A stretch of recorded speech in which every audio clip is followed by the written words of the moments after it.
ஓம் ஐந்து கரத்தனை ஆனை முகத்தனை இந்தின் இளம்பிறை போலும் எயிற்றனை நந்தி மகந்தனை ஞான கொழுந்தினை புந்தியில் வைத்தடி போற்றுகின்றேனே. தந்தை தாயாவானும் சார்கதியிங்காவானும்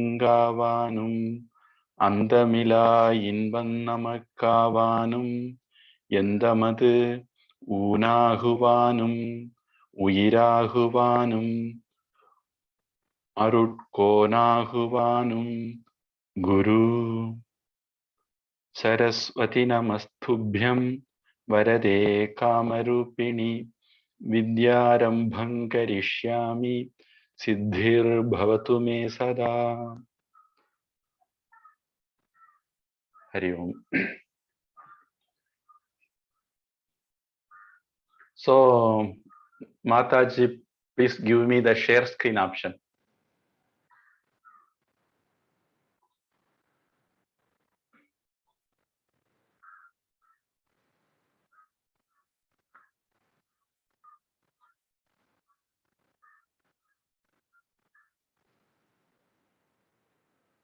Okay.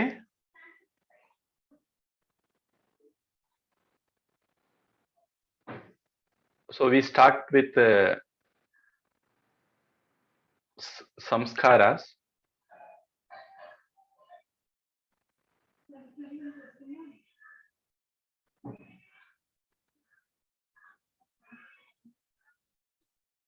Are you able to see my screen? Are you sharing the video or only the Video and audio. Yeah, I can see. Are For you getting audio, the... you need to enable the share audio. Okay.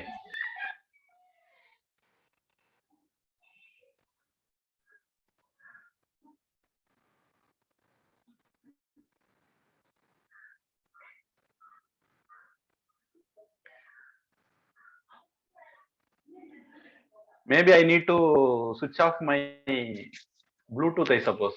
Then only the system audio will be shared. No need. There's No need. that's under your view options there'll be share audio. Okay.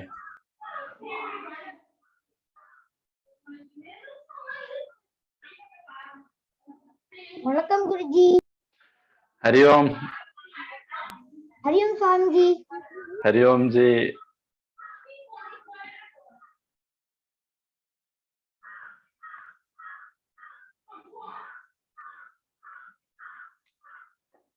I could see mute my audio but not share my audio.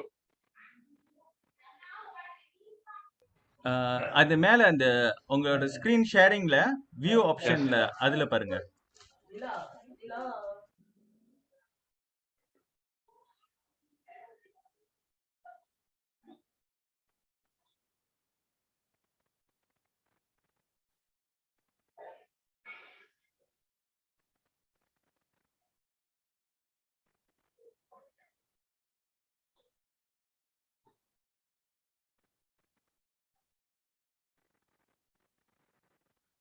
Test speaker and microphone, switch to phone audio, leave computer audio, audio settings.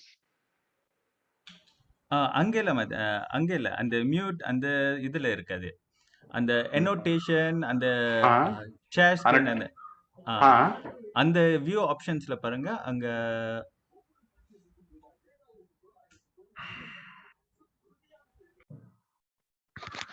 share sound. அதேதான். Okay. இணைத்து இந்து மகா சமுத்திரத்தில் முத்தெடுத்து. Can you able to hear? Yes, we are able to hear.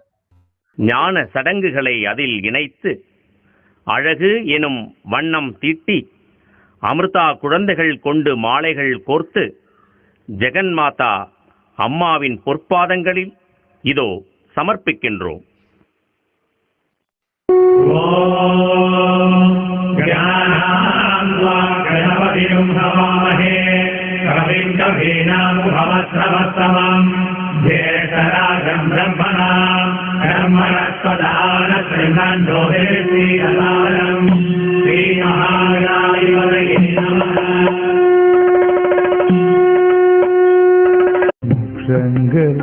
வேண்டும் உன்னை உணர்ந்து உன்னை அறிய அவதீதமஸ்து மா வித்விஷாவஹை.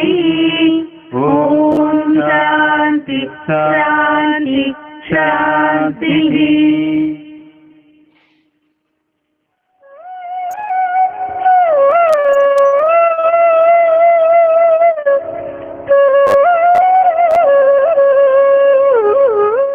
குழந்தைகளே, சூரிய உதய தினங்களுள் இன்றைய தினத்தின் முக்கியத்துவம் என்னவென்று தெரியுமா?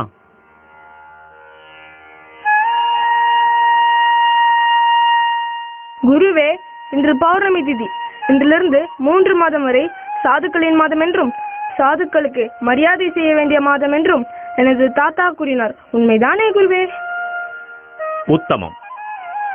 அந்த தினத்தை பற்றி இன்னும் விளக்கமாக கூறுகின்றேன், கேளுங்கள். இன்றுதான் வியாச பௌர்ணமி.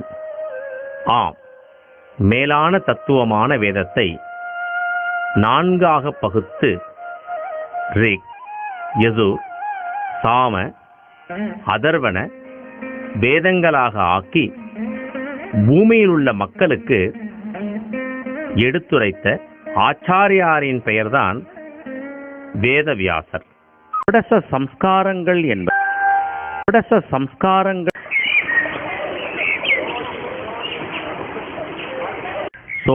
சம்ஸ்காரங்கள் என்பது குழந்தையின் உயிரும் உடலும் தோன்றுவதற்கு முன்பிருந்தே தொடங்கி இவ்வுடலை விட்டு நீங்கிய உயிர் இறைவனடி சேர்வது வரை நாம் பஞ்சபூதங்களை ஆதாரமாக கொண்டு விருப்பத்தோடு செய்ய வேண்டிய புனித சடங்கு முறைமைகள்.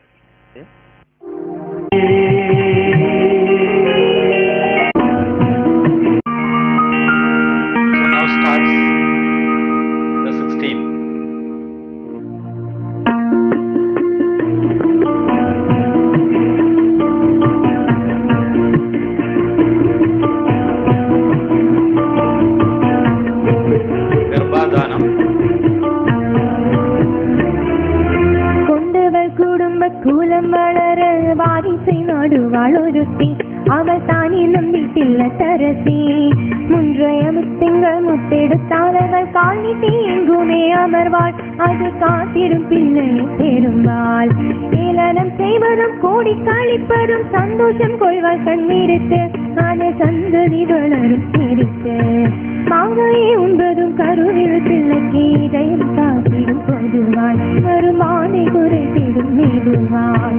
அன்பாசை சொல்லியே பாசேசுவாளது அறிவோடு கேட்டுத்தான் வாயை மூடுவாள். அன்பாசை சொல்லியே பாசேசுவாளது அறிவோடு கேட்டுத்தான் வாயை மூடுவாள்.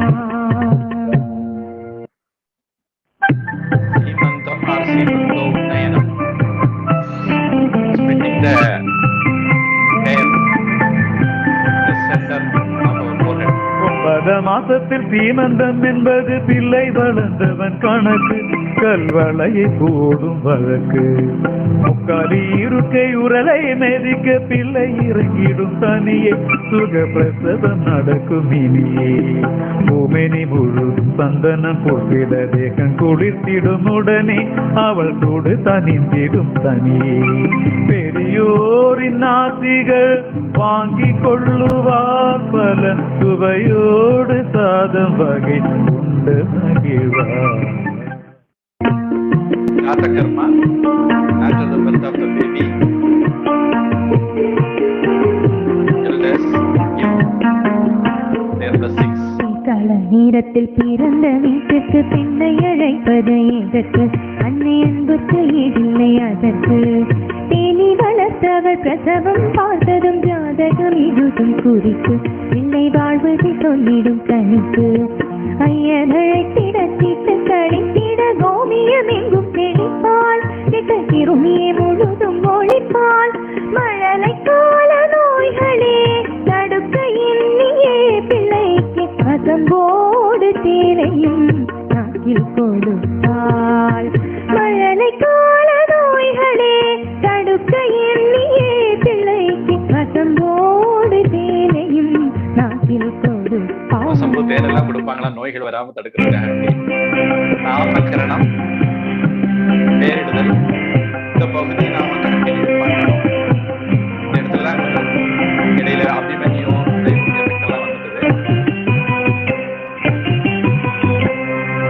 பிள்ளைக்கு நாமம் வைத்தது ஊரையும் வீட்டுக்கு அழைப்பார், நல்ல விருந்தை கொடுத்து மகிழ்வார். அன்னையும் தந்தையும் பேரொன்று சொல்லி பிள்ளையும் காதிலை அழைப்பார், தன் பேரென்று பிள்ளைக்கு உரைப்பார். காமாலை மாறிட கதிரவனுக்கு பிள்ளையை காற்றுவ வெயிலில் ஒளிப்பட்டதும் விரியும் விழிகள். அதிகாலை சூடிலே வலிமையுள்ளதே அது வளர்ந்து வரும் பிள்ளை. This is called Nishkramanam.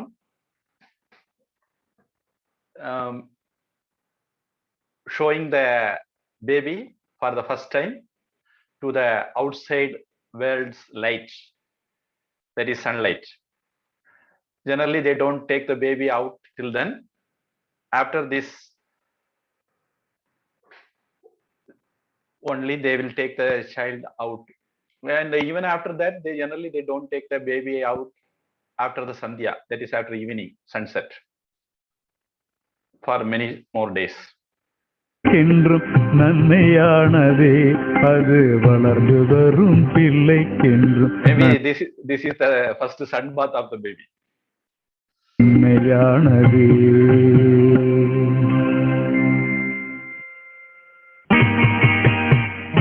Anna prashanam. Ashanam means eating. Pra ashanam prashanam. Pra means complete everything. So anna prashanam, a bit taste of every variety of taste. There will be sour, hot, and so on. I was told somebody want to tell the taste of cyanide. He ate it and wrote the letters yes. Nobody knows whether it is sour or salt or sweet, etc. Anyhow, baby is given a taste of every taste, that we say 6 tastes in Tamil. So that is called Anna Prashanam. Anna means food.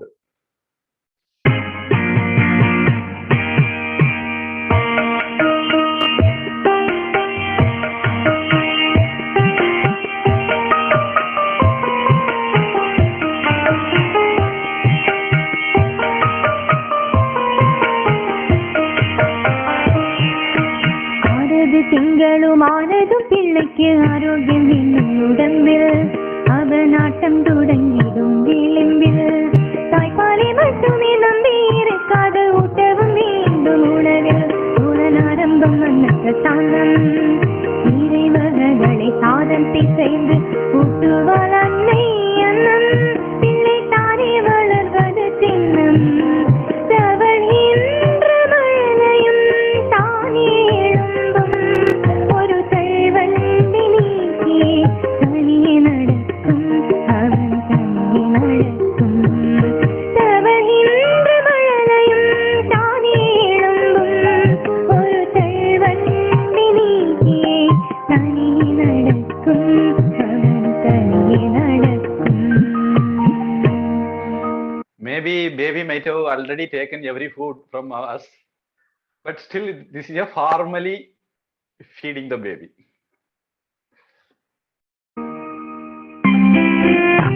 This is Chuda karma. Karma means action. Chuda means hair from the head. That may be the reason we say Mudi Chududal. In Tamil, the crowning ceremony of the king is called Mudi Chududal. And the hair on the head also is called Mudi only in Tamil. Other places it is called Mayir. In Sanskritam also, you might have come across in Mundaka Upanishad, Kesha Lomani. The head hair is called in Tamil Sanskritam Kesha, the other hair is called Loma or Roma. So here they shave the head of the baby, the first shave. So whatever we see is everything is first happening in our life. So that also is celebrated as Chuda Karma.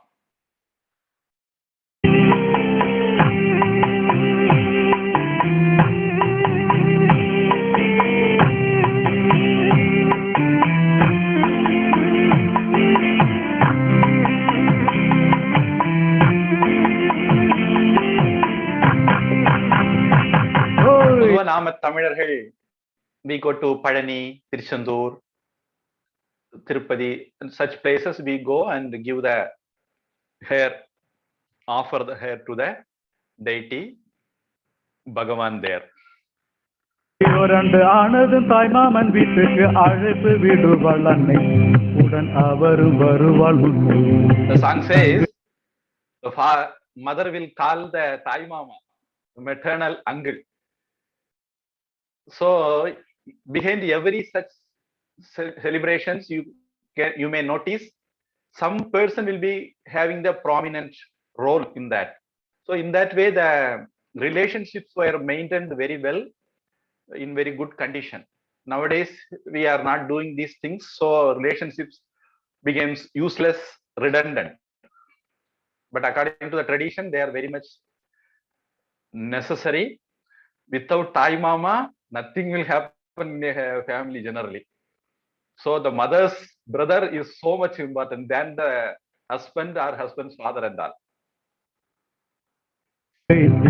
தன்மடி மீதிலே மாமன் முட்டை அடிப்பாரே தன்று பெருமை கொள்வாரே காது நரம்புக்கு மூளை நரம்புக்கு பெரிய தொடர்பு. They say that Thai Mama only has to shave the head. So when he don't know how to shave, the barber shaves the Thai Mama in front of the Thai Mama in his presence.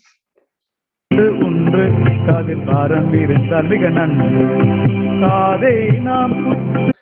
Then comes Karna Vedana,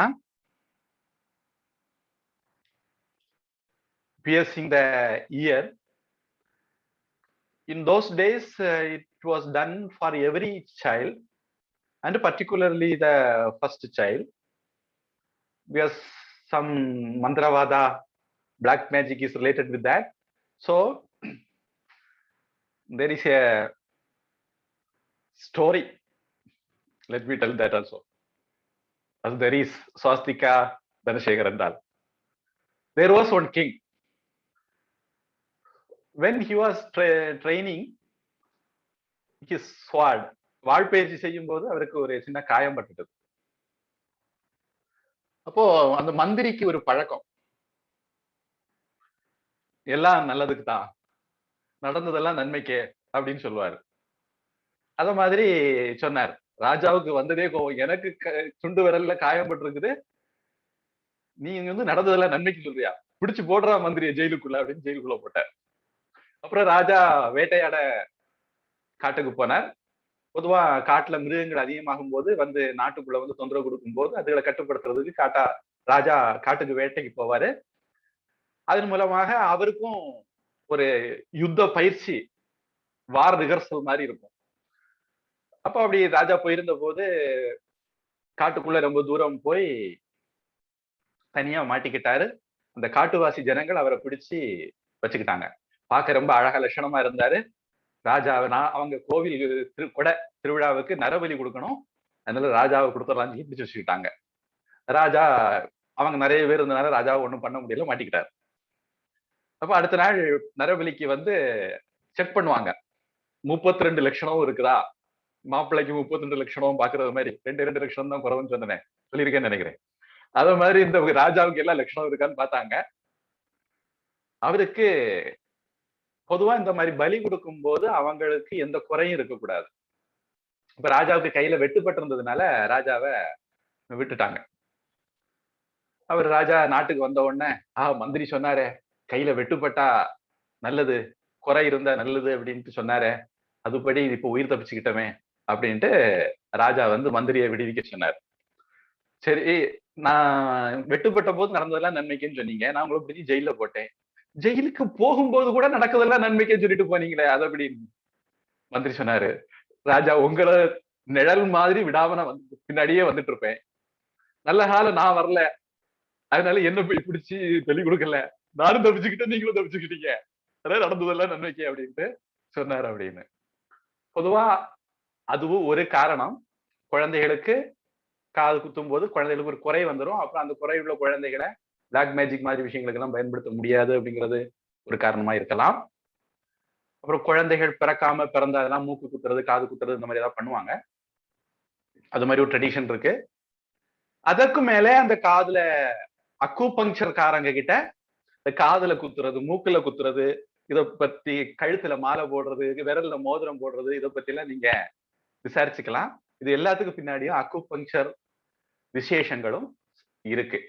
நம்ம ஊர்ல அத மர்மம் சொல்லுவாங்க. கன்னியாகுமரியில ரொம்ப பிரபலம், கேரளாவிலையும் பிரபலம், India முழுக்க இருக்கு. வர்மக்கலை அல்லது மர்மக்கலைன்னு சொல்லுவாங்க. இந்தந்த உடம்புல இந்தந்த நாடிகள் இருக்கு, இந்த இடம் இந்த இடத்தோட கணக்கு சம்பந்தப்பட்டது அப்படிங்கிறது மாதிரி எல்லாம் நம்ம கிட்ட ஒரு கலை இருந்தது. அதுதான் ஜப்பானுக்கு போய் ஜூடோ, கராத்தே, குங்ஃபு எல்லாம் மாறிட்டதுன்னு சொல்றவங்க இருக்காங்க. எப்படியாலும் குழந்தையினுடைய காது குத்துறது அது பெண்களுக்கு மட்டும் இல்ல ஆண்களுக்கும் உண்டு அப்படிங்கிறதுக்காண்டி அதை சொல்ல வந்தேன். பழைய காலத்துல ஆண்கள் என்னென்ன ஆபரணங்கள் போடுவாங்கன்னு தமிழ் இலக்கியத்துல ஒரு பெரிய லிஸ்டே இருக்கு. பெண்களுக்கு எப்படி ஆபரணங்கள் இருக்கோ அதே மாதிரி ஆண்களுக்கும் இருந்திருக்குது. ஆண்கள் வந்து எல்லாரும் சன்னியாசி ஆயிட்டாங்க, வைராக்கியம் ஆயிட்டாங்க, பெண்கள் இன்னமும் கண்டினியூ பண்றாங்க போல. காதல குத்துறதுனால கம்மலும் போட்டுக்கலாம். அழகு மட்டுமல்ல, நல் அறிவையை தூண்டுகின்ற ஞானம் பெற்று சொல்ல.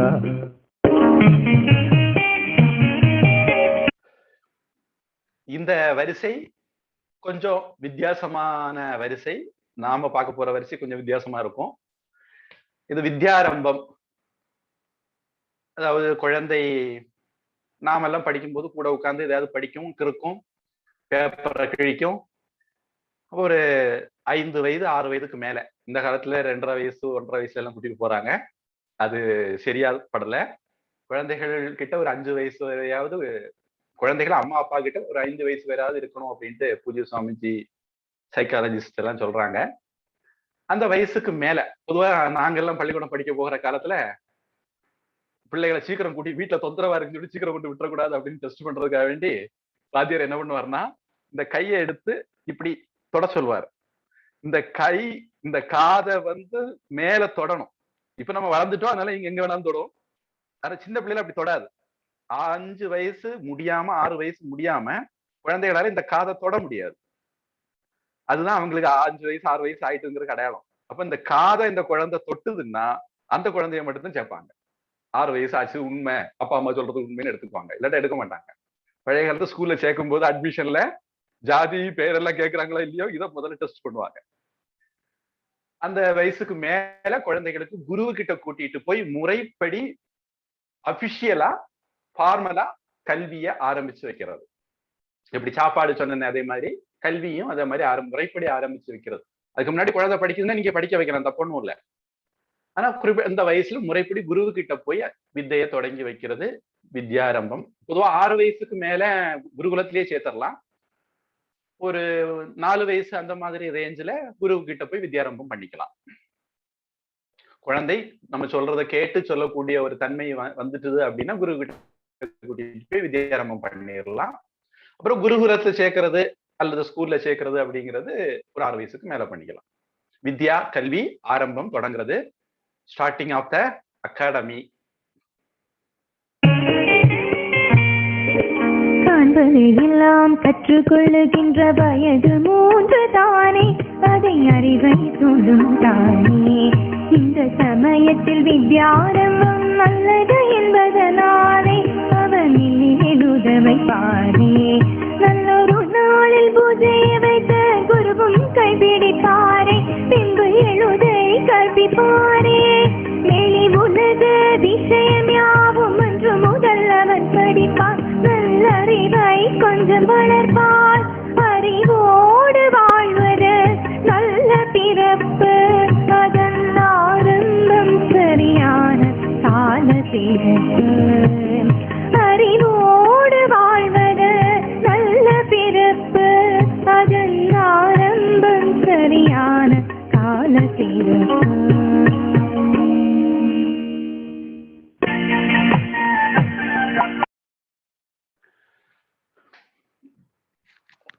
வித்யாரம்பத்துக்கு பிறகு இது வந்து சுமார் 6 வயசுக்கு மேல பண்ணுவாங்க.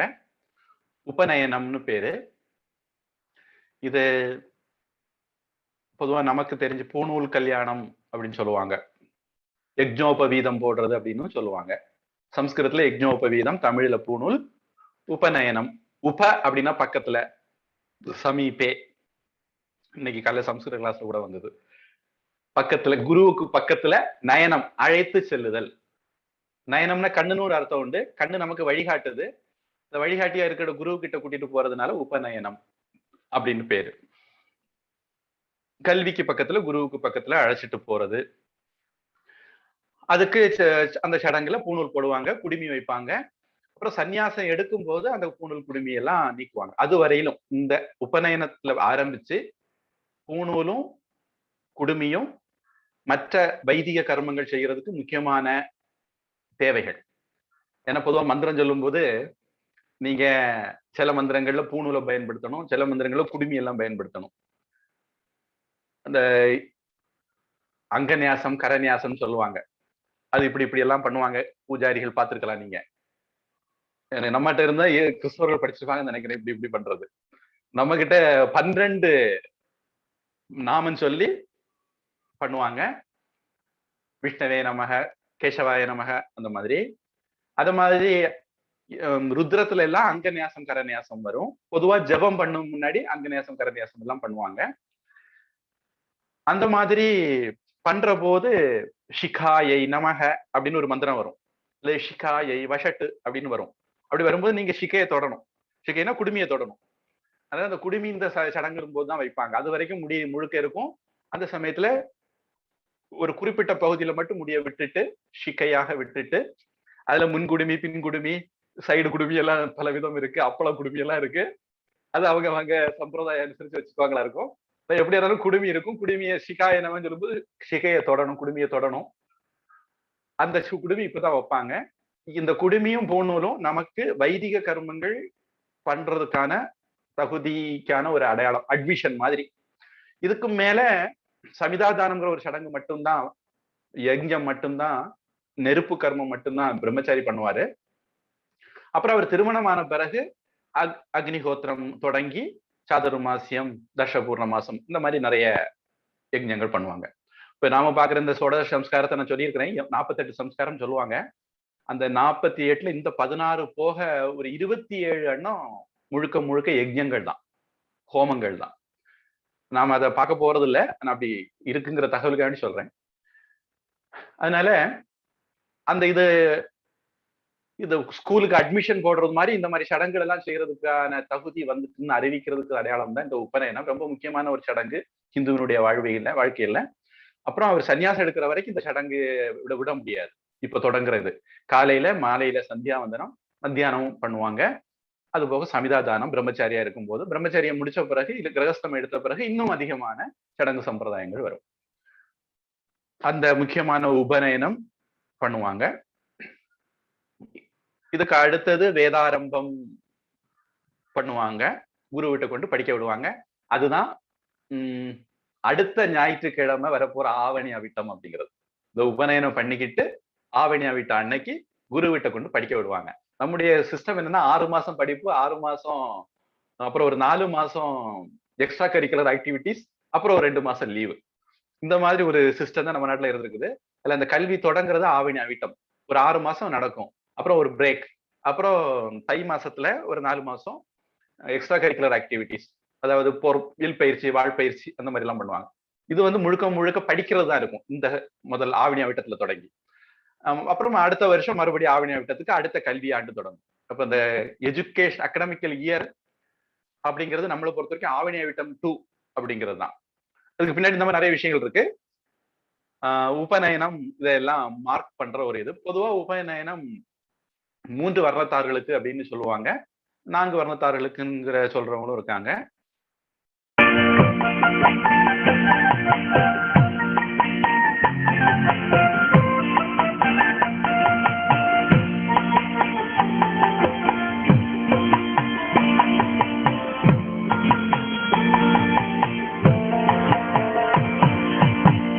வயது மனதினில் பள்ளிக்கு செல்வதை உபநயன. இந்த இடத்துல ஒரு சின்ன குறிப்பு.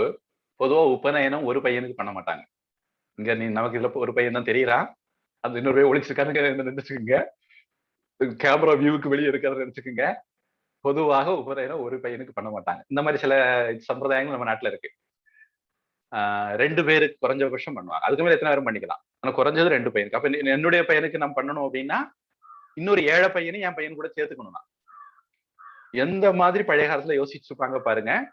நம்மளுடைய வீட்டுல ஒரு நல்ல காரியம் பண்ணும்போது நம்முடைய வீட்டுக்கு மட்டும் இல்ல, இன்னொரு ஏழை வீட்டுல, முடியாதவங்க வீட்டுல கூட அது நடக்கணும், அவங்க வீட்டுல கூட அந்த சந்தோஷம் இருக்கணும்னு நினைச்சிருக்காங்கன்னு நினைக்கிறேன். அதனால எப்பவுமே ஒரு பையனுக்காக பண்ண மாட்டாங்க, பக்கத்துல இன்னொரு பையனையும் சேர்த்துக்குவாங்க. குறைஞ்சபட்சம் 2 பேர் வேணும் அப்படிங்கிறது தான் முறை. அது தனி மரபின்று சொல்வார். 5 விளையாதது 50 விளைய வாய்ப்புகள் என்பது. அப்பா இதெல்லாம் தெரிஞ்சு வச்சிருப்பாரு, அப்பா தான் இதெல்லாம் பண்ணுவாருங்கிற முறையும் இருக்கு. இந்த காலத்துல அப்பா பக்கத்துல இருப்பார், அப்பாவுடைய பிரசன்ஸ்ல, முன்னிலையில, சாநித்தியத்துல எல்லாமே புரோகிதர் பண்ணுவாரு. ஏன்னா அப்பாவுக்கு ஆவும் தெரியாது, ஆனாவும் தெரியாது. புரோகிதர் இப்படி சொல்லுங்கன்னு சொன்னா அப்பா அப்படி சொல்லுவாரு. அது மாதிரி ஆனாலும் காயத்ரி மந்திரத்தை அப்பா தான் பிள்ளையுடைய காதல சொல்லுவாரு. இந்த சமயத்துலதான் காயத்ரி மந்திர உபதேசம் நடக்கும். இந்த உபநயன சமயத்துலதான் முதலாக மந்திர தீட்சை, அதாவது அபிஷியலான மந்திர தீட்சை எல்லா இந்துக்களுக்கும் உண்டு. அந்த காயத்ரி மந்திர தீட்சை இந்த டைம் தான் நடக்கும். அதுக்கப்புறம் நீங்க குரு கிட்ட போய் அடிஷனலா வாங்கிக்கலாமே தவிர எல்லாருக்குமே ஆட்டோமேட்டிக்காவே ஒரு மந்திர தீட்சை 6 வயசுல காயத்ரி மந்திர தீட்சைய இந்த உபநயனத்துல கொடுத்துருவாங்க. அதை விட்டால் பின்பு தொல்லை, எப்படி ஒருவன் வாழ்வது என்பது சொல்லிக் கொடுத்திடும் கல்வி, அதில் பிள்ளை வளர்த்திடும் துள்ளி, மற்றவரோடு சேர்ந்து பயில்கையில் உலகு நடத்துவினங்கும் ஒரு நட்புகள். யக்ஞ உபவீதம் இதுக்கு பேருன்னு சொன்னேன். இந்த உபவீதம் போட்ட பிறகு உங்களுக்கு யக்ஞம் பண்ணக்கூடிய தகுதி வருதுன்னு அர்த்தம். அந்த வார்த்தைக்கு உபவீதம்ங்கிற வார்த்தைக்கும் ஒரு சின்ன விசேஷம் இருக்கு. இடது தோளுல இருந்து வலது இடுப்புக்கு வர்றது மாதிரி இருந்தா அதுக்கு உபவீதம் பேரு. பொதுவாக தமிழ்நாட்டு பெண்கள் சேலை அணிகிறது கூட வலது பக்கம் இருந்து இடது தோல்ல தான் போடுவாங்க. வட இந்தியாவில மாத்தி போடுவாங்க, அதுக்கு அபவீதம்னு பேரு. இடது பக்கம் இருந்து இடுப்புல இருந்து வலது தோல்ல போட்டா அதுக்கு அபவீதம்னு பேரு. இப்படி உபவீதம், அபவீதம், அப்புறம் மாலையா போட்டா அதுக்கு ஒரு பேரு. இந்த மாதிரி எந்தெந்த சந்தர்ப்பத்துல எப்படி எப்படி போடலான்னு இருக்கு. சாதாரணமா இடது தோல்ல ஆரம்பிச்சு வலது இடுப்புக்கு வரணும், இடுப்புக்கு கீழே அது போகக்கூடாது. ஆனா இப்போ அந்தியேஷ்டி இறப்பு மாதிரி சடங்குகள் பண்ணும்போது வேற விதமா பண்ணணும். தேவதைகளுக்கு பண்ணும்போது ஒரு விதம், பித்தர்களுக்கு பண்ணும்போது இன்னொரு விதம், இந்த மாதிரி சில முறைகள் இருக்கு. அப்படி இருக்குன்னு உங்களுக்கு தகவலுக்கு, அதை நம்ம தெரிஞ்சு ஒண்ணும் பண்ண போறது இல்ல, தகவலுக்கு சொன்னேன். பண்பாட்டு பள்ளிகள் சொல்லிக் கொடுக்கும் அதை உணர்கின்ற பிள்ளைகள் ஏறெடுக்கும். பண்பாட்டு பள்ளிகள் சொல்லிக் கொடுக்கும் அதை உணர்கின்ற பண்ண குழந்தை பிக்ஷை வாங்கி சாப்பிடணும். பிக்ஷை வாங்கி பிச்சை புகினும் கற்கை நன்றேன்னு ஔவையார் சொல்லியிருக்காங்க. பிச்சை எடுத்துதான் அவங்க சாப்பிடணும், பிச்சை குருவுக்கு கொடுத்து சாப்பிடணும். அதை பத்தி நிறைய விஷயங்கள் இருக்கு, இப்போதைக்கு நான் அதுக்குள்ள போகல. பொதுவா முதல் பிக்ஷையே கிடைக்காம போகிடக்கூடாது, அபசகுனமா போயிடக்கூடாதுங்கிறதுக்காக வேண்டி ஒரு ட்ரெடிஷன் வச்சிருக்காங்க. பொதுவா அம்மா கிட்ட போய் முதல் பிக்ஷையை வாங்கிடுவாங்க குழந்தைகள். அதுக்கு பிறகு அவங்க அம்மாவை பார்க்க மாட்டாங்க, குருகுலத்துக்கு போயிடுவாங்க. முதல் பிக்ஷையை அம்மாட்ட வாங்குவாங்க, அல்லது அது மாதிரிப்பட்டவங்க வாங்குவாங்க. ராமகிருஷ்ணனுடைய வாழ்க்கையில தனின்னு ஒரு அம்மா என்கிட்ட நீ பிக்ஷை வாங்கணும்னு கேட்டு அந்த அம்மா கிட்ட இருந்து ராமகிருஷ்ணன் வாங்கினதா வரும். பிள்ளைகள் பேரெடுக்கும் அதை உணர்கின்ற பிள்ளைகள் பேரெடுக்கும்.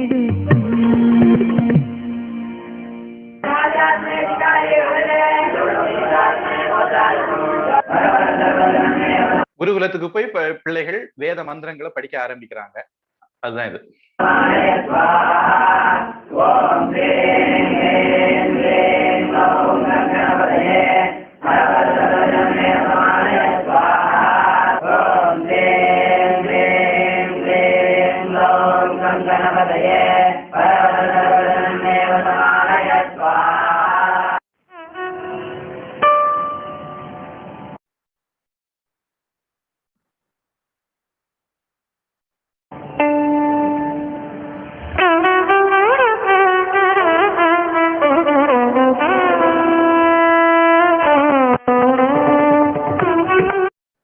நாம இத பார்க்க மாட்டோம்.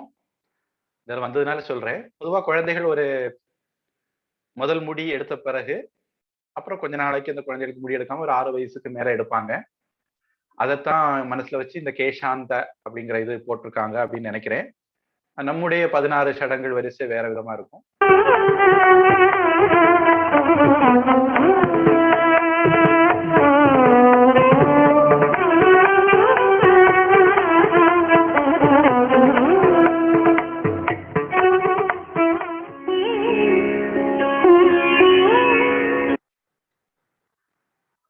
சம ஆவர்த்தம். வேத குருகுலத்துக்கு போயாச்சு, படிச்சாச்சு, படிச்சு முடிச்சாச்சு. இனி டிகிரி வாங்கிக்கிட்டு வெளியே வரணுமே. அந்த அப்படி வெளியே வர்றதுக்குன்னா ஏற்கனவே சொல்லுங்க, ஸ்நாத்தகன் குளிச்சுக்கிட்டு வர்றவன் சொல்லிட்டு நம்ம ஒரு இதுல பார்த்தோம், ரகுவம்சத்துல பார்த்தோம், ஞாபகம். இப்படி படிச்சு முடிச்சு கல்வி வாழ்க்கையை விட்டு பிரம்மச்சரிய வாழ்க்கையை விட்டு இல்லற வாழ்க்கைக்கு வரக்கூடிய அந்த இதை குறிக்குது. இது கல்வியினுடைய முடிவு குறிக்குது. சமாவர்த்தனம்னு பேரு.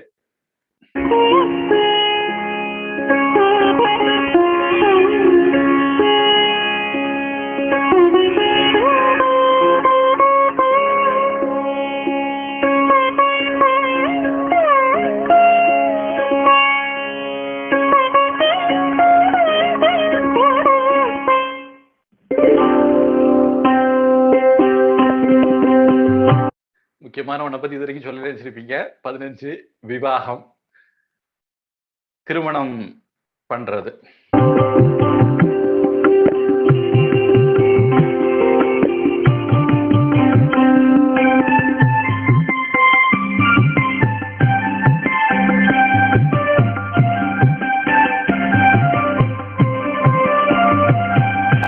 சமாவர்த்தனம் முடிந்து பின்பு ஒப்பந்தம் பேசி முடிப்பார், அதை நிச்சயம் என்று முறைப்பார். தைத்திரிய உபநிஷத்துல உங்களுக்கு இந்த மந்திரம் வந்திருக்கும், நீங்க பார்த்துருக்கலாம், கேட்டுக்கலாம்னு நினைக்கிறேன். குரு சிஷ்யனை வழி அனுப்பி வைக்கும் போது சத்தியம் வத தர்மம் சர அப்படின்னு உபதேசம் சொல்லி அனுப்புவார். அதுல வரும் பிரஜா தந்தும் மா விவச்சேத்ஸீஹி, குருவுக்கு உரிய தட்சிணைகள் எல்லாம் கொடுத்து உன்னுடைய சந்ததியை வளர்க்க தவறி விடாதே அப்படின்னு சொல்லுவாரு. அது விவாகம். ஆணுக்கு பெண்ணும் பெண்ணுக்கு ஆணும் சேர்வனை பார்த்து சேர்ப்பார், உடன் ஜாதகம் பொருத்தம் பார்ப்பார். ஜாதகம் என்பது கிரகங்கள் சம்பந்தம், உண்மை விளக்கம் பெறுது, நம் வாழ்வோடு ஒற்றுமையுண்டு.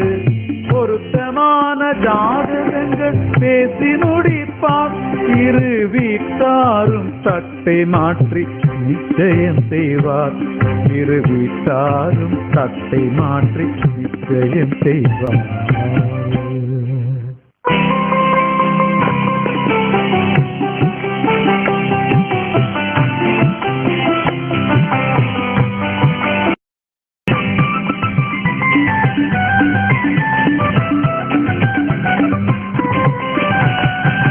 நாளில் கல்யாண கோலத்தில் மாலையை மாற்றுவார், அதை இப்படியும் சொல்லுவார். பூவையும் பெண்ணாய் நாரையுமானாய் பேசுவார், உறவின் பெருமை சொல்லுவார். மஞ்சள் கயறினி மகளின் தோற்று காதி முடிப்பார், வகுப்பில் திலகம் தீட்டுவார். இந்துக்கள் பண்பாடு இதுவல்லவோ, இது உயர்வாக நடந்து வரும் சடங்கல்லவோ, இது சனாதன தர்மத்தின் உயர்வல்லவோ.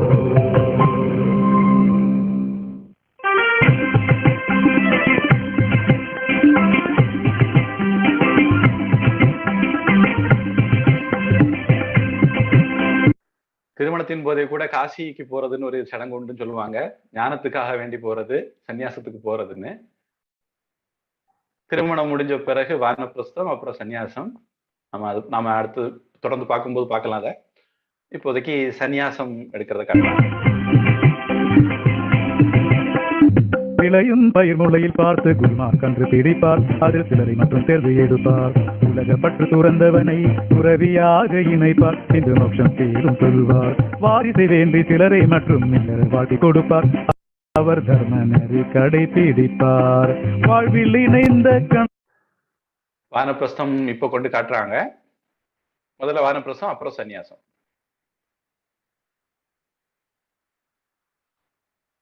சாத்திரம் கொள்வார், பின்பு இல்லறம் துறந்து செல்வார். வானபிரஸ்தம் என்னும் தீர்த்த யாத்திரை செல்வார். தன்னை உணர்ந்து பிரிந்து மனதை வென்று சந்நியாசியாவார்.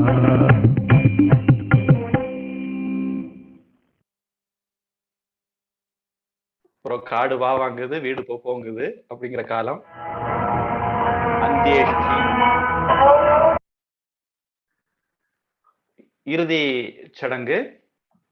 நாம பகவான் கொடுத்த இந்த சட்டையை கழட்டி போட்டுட்டு வயசாகி போச்சு, கிழிஞ்சு போச்சு, நெஞ்சு போச்சு, புது ஃப்ரெஷ்ஷா உடம்பு எடுக்கலாம் அப்படின்ட்டு யாத்திரை தொடங்குற காலம் ஜீவ யாத்ரா. இல்ல நாம பகவத்கீதை சாஸ்திரம் எல்லாம் படிச்சு அதனால நமக்கு அகம் பிரம்மாஸ்மி ஞானம் எல்லாம் வந்ததுன்னா அப்புறம் பிறவி கிடையாது, உடம்பு மட்டும் உதிர்ந்துரும். வெள்ளரி பழம் கொடியில இருந்து உதிர்ற மாதிரி உடம்பு உதிர்ந்துரும். நாம நம்முடைய பிறவி சுழற்சியை முடிச்சிடுவோம்.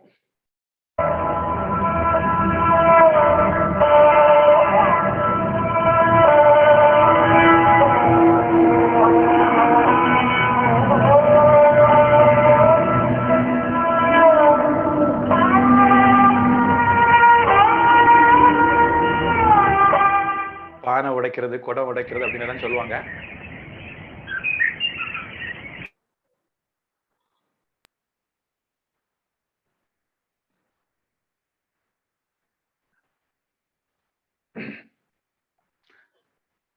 இப்படி ஒரு 16 விஷயங்கள், இதை போல 16 விஷயங்கள்.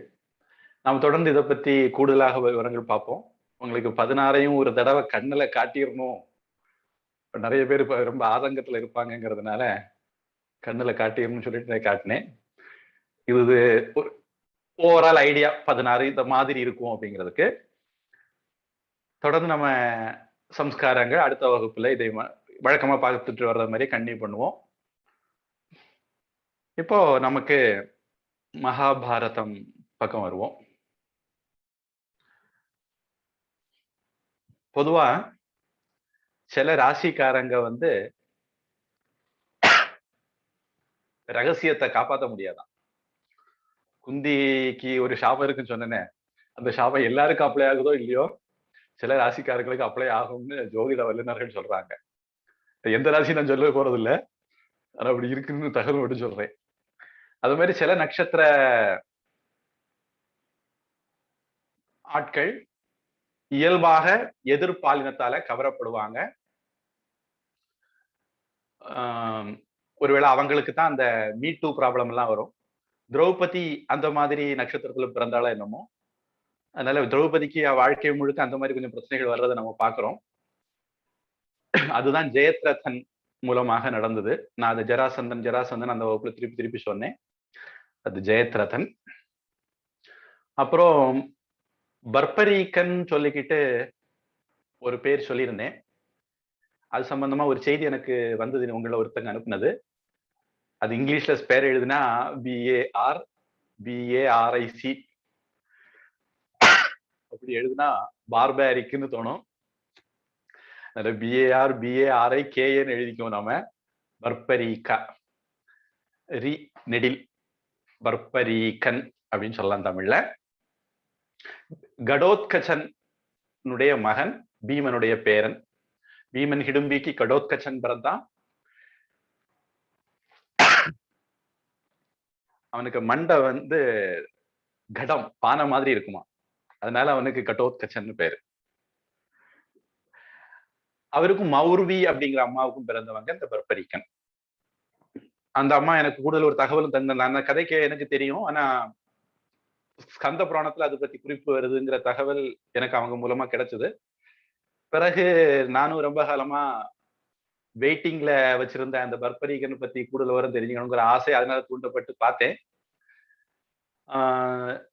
நமக்கு ரொம்ப பிரயோஜனமா சொல்லும்படியே எதுவும் இல்லைங்கிறதுனால நான் அதை பத்தி எதுவும் மேற்கொண்டு சொல்லல. ஸ்கந்த புராணத்துல அவங்க சொன்னது மாதிரி பர்பரீகன் பத்தி கதை வருது. அதுல பாட்ட பேதங்கள் எல்லாம் கூட இருக்குதுன்னு நினைக்கிறேன். இதெல்லாம் போன வகுப்புல நாம பார்த்து விட்டு போனது சில தகவலுடைய தொடர்ச்சி. மகாபாரதத்துல திருதராஷ்டிரன் போர் முடிஞ்சு தன்னுடைய ஆதங்கத்தை கொட்டுறார். கொட்டும் போது எனக்கு அப்பவே தெரியும் நம்ம ஜெயிக்க மாட்டோம் அப்படின்னு சொல்றாரு. அது ஒவ்வொரு காரணமா சொல்றாரு. அந்த காரணங்களை நாம பார்த்துட்டு இருக்கிறோம். திருதராஷ்டிரன் சொல்றாரு, எப்போ கிருஷ்ணன், யார் அந்த கிருஷ்ணன் அப்படின்னா திருதராஷ்டிரன் சொல்றார், அவர்தான் ஓரடியால விண்ணையும் மற்றொரு அடியால மண்ணையும் மூன்றாவது அடியால மகாபலி சக்கரவர்த்தியுடைய தலையையும் அளந்தவர்.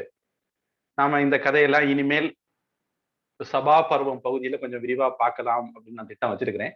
அதனால அப்ப அதை கூடுதல் சொல்றேன். அந்த வாமன அவதாரமாக எடுத்த அந்த விஷயத்த திருதராஷ்டிரன் ஞாபகப்படுத்திக்கிறான், படுத்தி சொல்றான். அப்படிப்பட்ட கிருஷ்ணன் பாஞ்ச பாண்டவருடைய பக்கம் துணையா இருக்கிறான் அப்படின்னு எப்ப கேள்விப்பட்டனோ அப்பவே எனக்கு வெற்றி மேல நம்பிக்கை இல்லை. அது மாதிரி அந்த கிருஷ்ண அர்ஜுனர்கள் 2 பேரும் நரநாராயணர்கள், நான் பிரம்மலோகத்துல அவங்கள பார்த்திருக்கேன் அப்படின்னு நாரதர் எப்ப சொல்ல கேட்டனோ அப்பவே எனக்கு வெற்றியின் மேல நம்பிக்கை போயிட்டது. இந்த உலகத்தினுடைய நன்மைக்காக வேண்டி சண்டை வந்தா பெரிய அழிவு வரும் அப்படிங்கிறதுனால, அது கிருஷ்ணனுக்கு ஏற்கனவே தெரியுங்கிறதுனால, அர்ஜுனன் ஏதோ கிருஷ்ணனுக்கு தெரியாதது மாதிரி பகவத்கீதையில முதல் அத்தியாயம் முழுக்க அவுத்து விடுவா ரீலு, நீங்க படிச்சிருக்கலாம். பாவம், கிருஷ்ணன் உலகத்துக்கு ரொம்ப புதுசு, அவருக்கு சண்டையை பத்தியே தெரியாது. அர்ஜுனா அவருக்கு எடுத்து சொல்றாரு முதல் அத்தியாயம் முழுக்க. அப்படி ரத்தம் வாறு ஓடக்கூடாதுங்கிறதுக்காக வேண்டி ஏற்கனவே 2 தூது போயிருந்தும் கிருஷ்ணர் 3ஆவதாக ஏதாவது சமாதானம் பண்ணி பார்க்கலாம் அப்படின்னு வராரு. நான் சொன்னேன், கர்ணன் விஷயத்துல அவர் அவுட் ஆஃப் த வே போய் கூட சமாதானம் கொண்டு வர முயற்சி பண்ணாரு. அதெல்லாம் முடியல, நிறைவேறல. கிருஷ்ணன் வெறுங்கையாக திரும்பி போனான் அப்படிங்கிறது எப்போது எனக்கு தெரிய வந்ததோ அப்போவே நான் என்னுடைய பிள்ளைகள் ஜெயிப்பாங்கன்னு எதிர்பார்க்கல. அது மாதிரி கர்ணனும் துரியோதனனும் சேர்ந்து, நம்ம ஆசாமி கர்ணன் ஸ்பெஷலா, அவரும் துரியோதனும் சேர்ந்து கேசவனை கெட்டுறதுக்கு, அதாவது கிருஷ்ணனை கெட்டுறதுக்கு சதித்திட்டம் போட்டாங்க. அவரு தூது வந்திருக்கிறாரு, தூது வந்தவர்கிட்ட விஷயத்த கேட்கணும், நீங்க உங்களுக்கு பிடிச்சிருந்தா அதுபடி நடங்க, இல்ல உங்களுக்கு அபிப்பிராயத்தை சொல்லுங்க, இல்லைன்னா அவரை நீங்க போயிட்டு வாங்க ஐயா அப்படின்னு அனுப்பி வச்சிடணும், முடிஞ்சு போச்சு. தூதனை எந்த விதத்திலையும் தண்டிக்க கூடாது. அப்படிப்பட்ட அடாவடி பண்ணனாலதான் நம்ம ஹனுமார் ராவணனுக்கு ஒரு பெரிய பாடம் படிப்பிச்சு கொடுத்துட்டு வந்தாரு ராமாயணத்துல. அத மாதிரி பின்னாடி அங்கதன் போனா அங்கதனும் அதே மாதிரி பண்ணுனா அப்படின்னு நம்ம பாக்குறோம். அப்ப தூதாக வந்த கிருஷ்ணனை, உங்களுக்கு பிடிக்கலைன்னா சரிப்பா நீ போயிட்டு வாப்பா, உன்னுடைய இதை பிரஸ்தாபம் ஒண்ணும் உன்னுடைய அறிவுரை ஒண்ணும் எங்களுக்கு தேவையில்லை, நாங்க அதை ஒத்துக்கல அப்படின்னு சொல்லி அனுப்பியிருக்கலாம். ஆனா அப்படி பண்ணாம அந்த அயோக்கியர்களான கர்ணன் துரியோதனன் என்ன பண்ணாங்க, அவரை கெட்டி போடலான்னு முயற்சி பண்ணாங்க. அப்போ அந்த கிருஷ்ணன் தன்னுடைய விஸ்வரூபத்தை காட்டினார். அது திருதராஷ்டிரனுக்கு, அவன் குருடன், அவனுக்கு அந்த விஸ்வரூபம் தெரிஞ்சது அப்படின்னு மகாபாரதம் சொல்லுதுன்னு கேள்விப்பட்டுக்கிறேன். கண்ணில்லாத அவனுக்கும் கூட அந்த கிருஷ்ணனுடைய காட்சி தெரிஞ்சது. அப்போ அப்படி அவங்க ஒரு அடாவடியான முயற்சி, அயோக்கியத்தனமான முயற்சியை பண்ணாங்கன்னு எப்ப கேள்விப்பட்டனோ, அந்த முயற்சி பண்ணும்போது கிருஷ்ணன் விஸ்வரூபம் எடுத்தான் அப்படிங்கிறத நான் கேட்டனோ அப்போவே எனக்கு வெற்றி மேல நம்பிக்கை இல்லை. கிருஷ்ணன் திரும்பி போகும்போது தேருக்கு முன்னாடி ஒற்றைக்கு நின்று, தனித்து நின்று வருத்தத்தோட இருந்த குந்தி கிருஷ்ணனால தைரியப்படுத்தப்பட்டாள் அப்படின்னு எப்ப கேள்விப்பட்டனோ அப்பவே எனக்கு வெற்றி மேல நம்பிக்கை இல்லை. இந்த இவ்வளவு இதுக்கும் பின்னாடி குந்தி வந்து அஸ்தினாபுரத்துலதான் தங்கி இருக்கிறா, திருதராஷ்டிரனோட தான் தங்கி இருக்கிறா. அப்போ கிருஷ்ணன் யுத்தத்துக்கு வந்துட்டு போகும்போது குந்தி கிட்ட விடைபெறும்போது கேட்கிறார், அத்தே நான் உங்க பிள்ளைகிட்ட போய் என்ன சொல்லணும் அப்படின்னு. அப்ப குந்தி சொன்னா பாருங்க ஒரு வார்த்தை, கல்வெட்டுல பொறிக்கணும். என்ன அப்படின்னா, எந்த சந்தர்ப்பத்துக்காக ஒரு க்ஷத்திரிய பெண் குழந்தைகளை பெறுவாளோ அந்த சந்தர்ப்பம் வந்திருக்குது அப்படின்னு என் பிள்ளைகள்கிட்ட சொல்லு அப்படின்னு. செய் அல்லது செத்துமடி அப்படின்னு அர்த்தம் குந்தியினுடைய அந்த வார்த்தைக்கு. அத குந்தி சொன்னா. அப்போ இது ஒரு 5121 வருஷத்துக்கு முன்னாடி நடந்த ஒரு சுதந்திர போர். மண்ணின் மைந்தர்களுடைய, மண்ணுக்கு சொந்தக்காரர்களுடைய நிலத்தை அந்நியர்கள், தகுதி இல்லாதவர்கள், உரிமை இல்லாதவர்கள் ஆக்கிரமிச்சு வச்சிருந்தாங்க. அதை மீட்கிறதுக்காக ஒரு யுத்தம் நடந்தது. அதுதான் மகாபாரத போர். பாரதத்திலையும் ஒரு 1947 வரையிலும் சில யுத்தங்கள் நடந்தது. சுமார் 1800 சொச்சத்துல இருந்து 19ஆம் நூற்றாண்டு 20ஆம் நூற்றாண்டு 1.5 நூற்றாண்டுகள் யுத்தங்கள் நடந்தது. பல பேரும் அதுக்கு போரிட்டாங்க, உயிரை கொடுத்தாங்க. ஆனா துரதிருஷ்டவசமா மகாபாரத யுத்தம் முடிஞ்ச போது அந்த அயோக்கியர்கள்ல ஒருத்தர் கூட மிச்சம் இல்லை. ஆனா பாரதத்துக்கு சுதந்திரம் வாங்கும் போது எல்லா அயோக்கியங்களும் இங்கதான் இருந்தாங்க. யாரு 500 வருஷத்துக்கு முன்ன வந்து எங்களை அடிமையாக்குனாங்களோ அவங்களும் எங்க கூட தான் இருக்காங்க. அவங்களுக்கு ஸ்பெஷல் ஸ்டேட்டஸ், மைனாரிட்டி ரைட்ஸ் அப்படின்னு கொடுத்துருக்குறோம் நாங்க. மண்ணின் மைந்தனால எங்களுக்கு எதுவும் கிடையாது, அவங்களுக்கு ஸ்பெஷல் ஸ்டேட்டஸ். 200 வருஷமா எங்களை யார் ஆட்சி பண்ணாங்களோ அவங்களுக்கு ஸ்பெஷல் ஸ்டேட்டஸ், மைனாரிட்டி ரைட்ஸ் அப்படிங்கிற பேர்ல. அவங்க இப்ப கன்னியாகுமரி மாவட்டம் எடுத்தீங்கன்னா அவங்க மெஜாரிட்டியா இருக்காங்க. 40-50%, கிட்டத்தட்ட 70% கூட அவங்க சொல்றாங்க. ரகசியம் உண்மையா இருக்கலாம். ஆனா அவங்களுக்கு இன்னமும் மைனாரிட்டி சலுகை தான் நாங்க கொடுத்துட்டு இருக்கோம். காஷ்மீர்ல அவங்க மெஜாரிட்டி, அவங்களுக்கு அங்க மைனாரிட்டி சலுகை தான் அவங்களுக்கு கிடைச்சிட்டு இருக்கு. ஆனா ஹிந்துக்களுக்கு எங்கேயுமே மைனாரிட்டி சலுகையும் கிடையாது, ஒரு மனுஷங்கிற சலுகை கூட கிடையாது. இந்திய கான்ஸ்டிடியூஷன்லயே நிறைய அத மாதிரி அநியாயமான விஷயங்கள் இருக்கு. அதை எதிர்த்து இன்னும் போராடிக்கிட்டே இருக்காங்க. எத்தனை ஜென்மம் போராடுவாங்கன்னு தெரியல. இந்துக்களுக்கு அதனால சுதந்திரம் கிடைச்சது, இன்னைக்கு இந்தியாவினுடைய சுதந்திர தினம் அப்படியெல்லாம் சொல்லிக்கிறதுல பெருமைப்பட்டுக்கிறதுல பெருசா ஒண்ணும் இல்லை. குறைஞ்சபட்சம் முன்னாடி வெள்ளைக்காரங்க கொள்ளையடிச்சாங்க, இப்ப கொள்ளைக்காரங்க கொள்ளையடிக்கிறாங்க. அது மட்டும்தான் வித்தியாசம். அந்த அளவுக்கு ஒரு முன்னேற்றம் இருக்கு. அதாவது இன்னைக்கு இல்லாட்டா நாளைக்கு நாங்க சரி பண்ணிக்கலாம் நிலைமைய அப்படிங்கிற மாதிரி நிலைமையில இருக்கிறது. அதுக்கு வேண்டி சந்தோஷப்பட்டுக்கலாம். இன்னைக்கு இந்தியாவினுடைய சுதந்திர தினம் இந்த நாளை சொல்றாங்க. இந்த இடத்துல நம்ம தமிழர்களான நாம பெருமைப்பட்டுக்கிறதுக்கு சில விஷயம் இருக்கு. ராஜாஜி அப்படின்னு ஒரு பெரியவர் இருந்தார், பெரிய ராஜதந்திரி அப்படின்னு அந்த காலத்துல பிரபலமானவர். அண்ணாதுரையெல்லாம் அவருக்கு மூளைக்கு முன்னாடி கால் தூசுக்கு ஆகாதுன்னு எல்லாம் சொல்லுவாங்க. அப்படிப்பட்ட பெரிய அறிவாளி. அவர்கிட்ட நேரு சொன்னாராம், நாம நம்ம ஆட்சியை நாம வாங்கிட்டோம் அப்படிங்கிறது ஏதோ ஒரு அடையாளம் வேணுமே அப்படின்னு. அப்போ ராஜாஜி சொன்னாரா, எங்க ஊர்ல எல்லாம் நாங்க என்ன பண்ணுவோம்னா, குல குருக்கள் அல்லது ராஜ குருக்கள் இருப்பாங்க, மட்டாதிபதிகள் இருப்பாங்க. அவங்க ஆசீர்வாதம் பண்ணி செங்கோல் எடுத்து ராஜா கையில கொடுப்பாங்க. அப்படி ராஜா பதவி ஏற்பாரு. அந்த மாதிரி முறை இருக்கு அப்படின்னு. சரி, அப்ப அதுக்கு ஏற்பாடு பண்ணுங்கன்னு சொல்லி தமிழகத்துல இருக்கக்கூடிய முக்கியமான பாரம்பரியமான மடங்கள்ல ஒன்னான முக்கியமா திருமூலர் உடைய மடம், நம்ம திருமூலர் தொடக்கத்துல பார்த்திருக்கிறோம். அவருடைய பாரம்பரியத்துல வந்த மடம் திருவாவடுதுறை ஆதீனம்னு பேர். திரு ஆ அடுதுறை. அந்த திருவாவடுதுறை பக்கத்துலதான் திருமூலர் சமாதி எல்லாம் ஆனார். நம்ம அந்த திருமூலர் கதையில நான் சொன்னேன் ஞாபகம். ஒவ்வொரு மடத்துக்கும் பின்னாடி ஒரு பாரம்பரியம் இருக்கு. மதுரை மடம்னா திருஞான சம்பந்தருடைய மடம், திருப்பனந்தாள் அப்படின்னா என்னுடைய ஞாபக சக்தி சரியா இருந்தா குமரகுருபரருடைய மடம். இந்த மாதிரி ஒவ்வொரு திருநாவுக்கரசருக்கு அப்படி ஒரு மடம் இருக்கு. இப்படி ஒவ்வொருத்தர் பெயர்லயும் சில பாரம்பரியமான மடங்கள் இருக்கு. அதுல திருமூலர் பெயரால் இருக்கிற பாரம்பரியமான மடம் திருவாவடுதுறை மடம்.